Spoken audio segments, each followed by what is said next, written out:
as the time goes on, where virtual and VA and all that are well known, people are starting to find like their specifics within that realm of what they need. And to be honest, a lot of times we're a good resource for fractional support because, and that can help you when there is a downturn in the economy.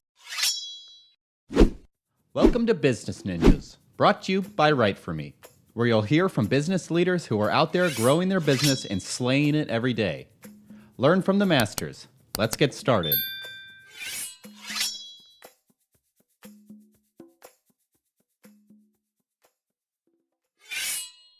Cool. All right. Well, let's dive in.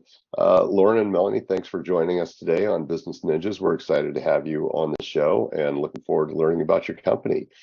Maybe we could start with just quick introductions on, the basics, who you are, the company name, where people can find the website, and where you're located. I'm Melanie Ammerman. One of the co-founders. Our company is VaVa Virtual Assistants. And Lauren Gall is the other co-founder. She's here as well. Hello there. Hi. And our website is vavavirtual.com. Our location, we're primarily out of Atlanta, Georgia right now. However, we are a virtual company, so we serve all over the world, primarily the United States, but we can do worldwide. Right on. Okay, great. And maybe you can give us a little bit of background about your career arcs and how that brought you to this present opportunity that you're creating. Yeah, so this is Lauren speaking. I was in sales after college and talked to small business owners all day long. So they all had a need for this type of work, but they either, didn't have the money to pay for somebody in-house, or they didn't have full-time, work available for someone, but they needed that support. And so that's kind of, I guess, where the idea was birthed. But I have no background in administrative work, really. I do have a background, obviously, in sales, which was my first job, which really helped kind of propel my role in the business over the years. Yeah, and I do have a lot of administrative background. That was the majority of my job experience before starting VaVa. And I was also, and my education is also in clinical psychology, but I never really found a great fit within that field specifically. However, I feel like it aids me pretty well in the day-to-day for what we're doing now and the leadership roles that we have, and just working well with people, whether it's internally with our team or our clients, or even just networking with other business owners. So, Right on. All right.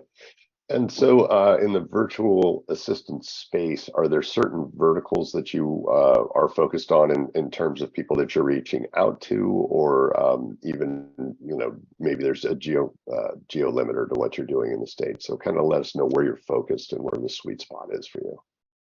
Yeah, so we are a US-based company as far as who works for us, but we are not industry specific, and we're not like specific on where clients have to be. So we've served clients everywhere. I'm trying to think of the furthest place that we've ever served. I don't know. I want to say like Southeast Asia. We've had a client over there, I believe, but regardless, yeah, we're not industry specific. We do have a big presence in the speakers, coaches, and consultants area of business, as well as nonprofits. Those are kind of two big areas. And honestly, we just love working with business owners that, are doing good in the world, and they have a real, like, a social impact, or, we call them the do-gooders, because we have so many clients that are just doing so many wonderful things. And when we get to support their efforts in that, it creates a really rewarding experience for us. Right on. And maybe you can tell us a little bit about the origin story for the company and how you came up with the idea, and then, has that initial vision kind of changed as you've grown the company over time? Yeah, the original idea for the company was actually just side work for the both of us.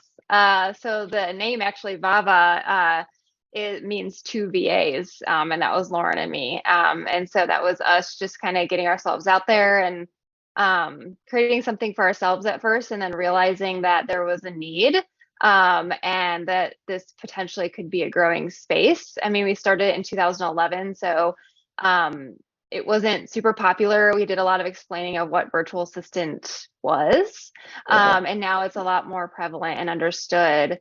But yes, our vision has changed as the years have gone by. I mean, it's been 11 years, and we couldn't even imagine where we are today, even 5 years ago. So we're so excited about, all the growth that we've had, all the different people we've gotten to work with and support. Like Lauren said, we love, helping the do-gooders do their good, and being able to be that support system and get that out there and help the growth oriented entrepreneurs as well, like grow step by step. We can kind of be that space for them to get the support they need at whatever level they're at. So yeah, and as we've grown too, we've had to develop our team internally and then expand our service offerings as well. And we've been able to do that as we've grown our team and get people on that are very specialized in, whether it's the executive assistants, social media support, whether it's website design and creation, graphic design, or anything like that. We're just happy to be able to offer those services now. That's wild. So you were up and growing before COVID. So I wonder what that journey was like for you. How did that impact your business, and what was the client experience like? I'm sure their business has shifted as well. So what was your journey like through that era? Yeah, it was really interesting. I mean, yeah, you're right. We were up and running before COVID, and so we were virtual. So, but it is interesting because we still had to like pivot parts of our business, even with the COVID. But I mean, we lost. I actually am forgetting the percentage, but what was it like? It was like 68%, 68. Yeah, we lost 68% of our business like overnight. Wow. And that was, just when nobody knew what was happening, right. And they were just kind of like, I'm cutting literally everything. I'm going down to the bare bones, and that's what it's going to be. And so that happened in March and April of COVID. And then I would say probably around June or July was when we started to really we tried to figure out like, okay, what are we going to do? How are we going to do this? Like, I mean, we were kind of figuring it out as we were losing too, but like we really put our, thinking caps on, and we were like, okay, how are we going to get through this? And then that's when people started to realize, okay, this is around to stay. This is bigger than probably anybody ever imagined. And they started making decisions again, but it really took us from about June till the next year to kind of build momentum. Uh-huh. But then that next year was when we had our best year yet. And I think, we've just been able to kind of meet customers where they're at, serve them really well, let them know that like we are available, we are a resource. And to be honest, a lot of times we're a good resource for fractional support because and that can help you when there is a downturn in the economy. So yeah, it was a really interesting time. It was very, very interesting. And I mean, our journey is like has been kind of like slow going for a long time, which is what we wanted because we didn't want to grow, to a tremendous amount and not be able to accommodate for that growth. But yeah, during COVID, I think everybody was like, what's happening? Where are we going to go? What are we going to do? And we kind of made it through. So we're excited about that. That's great. And do you think your customer base has shifted from pre-COVID times to post-COVID, or is it largely the same? It's the mix of services that you are offering and the types of companies that you have in your client base now, did it change from before to after? I think it's still changing, if that makes sense. So it's still evolving. So I think right after COVID, it was pretty similar, but I would say there was a lot more people that were looking virtual. So we were just in the space that had that buzzword because everyone had to be kind of virtual, at least in some capacity. Right. So we got a lot more attention with different types of companies, and we were an option where we may have not have been even a thought prior to COVID. And I would say now, even, as the time goes on, where virtual and VA and all that are well known, people are starting to find like their specifics within that realm of what they need. So whether it's like bringing somebody full-time in-house that's virtual, and then maybe a virtual assistant with in-house, or if they still want to go the agency route, or whatever that may look like for them that fits with their company. And then we've also seen the competition in our space, go up as well, because it's now, we had the light, focused partially on our industry. So, and it's growing a lot. So, yeah, we're considering all of that information as we, continue to develop VaVa. Right. All right.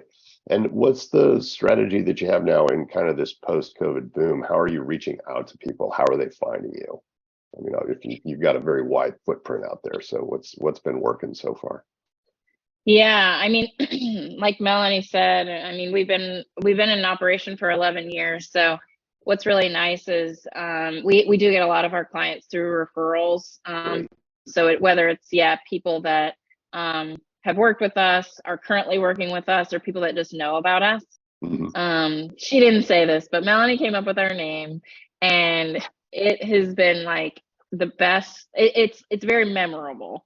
And maybe I'm biased because I'm a co-founder, but it's very memorable. So when people are thinking of VAs, they just think of VaVa, which is super nice, because then when people read, when they're searching their inbox, oh, who did I talk to? Oh, VaVa. Like, they just search it and we come up, and then they do the intro. And so anyway, so we get a lot of referral based business. We do a lot of, social media. We do a lot of social media. We're currently launching some webinars, and we just launched an ebook. And so we get featured in articles too. So we have like a PR, we have a lady that helps us with PR, which is really nice. And so all that it just helps us. So and then we're constantly, putting out blogs and things like that on LinkedIn and whatnot. So we're just constantly trying to circulate our name, and that really does help with how people find us. And then Google right. is like our best friend. I mean, we've had a good presence on there for a number of years, and Google has been huge for us. Right on. And what are the main social media channels where people can find you? Yeah, mostly Instagram, LinkedIn, and then Facebook, I would say, and then obviously like our website. But I would say those three or four are our main ways to get outreach to people. Okay, and what are you called in each of those channels? VaVa Virtual. All right. So we're VaVa Virtual on Instagram. I think we're VaVa Virtual Assistants on Facebook. And LinkedIn. And then LinkedIn, LinkedIn the same, VaVa Virtual Assistants. Yep. Great. All right. Well, thanks for coming on to explain your company, and we're going to enjoy seeing you grow to greater heights in the coming year. So thanks again for your time. Great. Thank you. Thank you. You.